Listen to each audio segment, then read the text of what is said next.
Adilabad municipality పరిధిలోని Ramnagar colony 10వ number నుండి పోటీ చేస్తున్న తనకు అమూల్యమైన ఓటు వేసి గెలిపించాలని స్వతంత్ర అభ్యర్థి ప్యారం సుమలత అశోక్ తెలిపారు. 10వ నంబర్ వార్డులో బీసీ రిజర్వేషన్ మహిళ రావడంతో తాను పోటీ చేశానని తెలిపారు.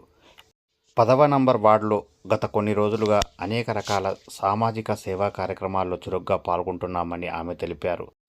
స్వతంత్ర అభ్యర్థిగా పోటీలో దిగడం జరిగిందని తెలిపారు. ప్యారం సుమలతకు కుర్చీ గుర్తుకు ఓటు వేసి అత్యధిక మెజార్టీతో గెలిపించాలని ఈ సందర్భంగా ఆమె పేర్కొన్నారు.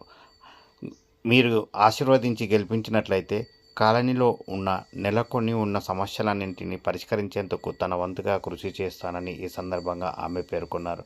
ముఖ్యంగా రోడ్లు, మురికి కాలువలు, విద్యుత్ దీపాలు తదితర సమస్యలను పరిష్కరిస్తామని ఈ సందర్భంగా హామీ ఇచ్చారు. అంతేకాకుండా అభివృద్ధి పనులకు కూడా శ్రీకారం చుట్టి ప్రభుత్వం పథకాలన్నింటినీ ప్రతి గడప గడపకు చేర్పిస్తామని ఈ సందర్భంగా ఆమె పేర్కొన్నారు. ఈ నెల 11న జరిగే మున్సిపాలిటీ ఎన్నికల్లో కుర్చీ గుర్తుకు ఓటు వేసి తమను గెలిపించాలని ఈ సందర్భంగా ఆమె పేర్కొన్నారు. ప్యారం సుమలత కొత్త క్యాండిడేట్ కాదని, గత కొన్ని సంవత్సరాలుగా రామ్నగర్లోనే ఉంటున్నామని ఆమె తెలిపారు.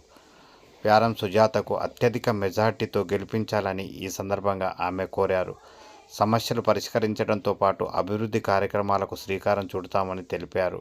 ప్రభుత్వ పథకాలన్నింటినీ ప్రజలకు అందించడంలో తన వంతుగా కృషి చేస్తానని ఈ సందర్భంగా ఆమె పేర్కొన్నారు. కుర్చీ గుర్తుకు ఓటు వేసి అత్యధిక మెజార్టీతో గెలిపించాలని ఆమె కోరారు.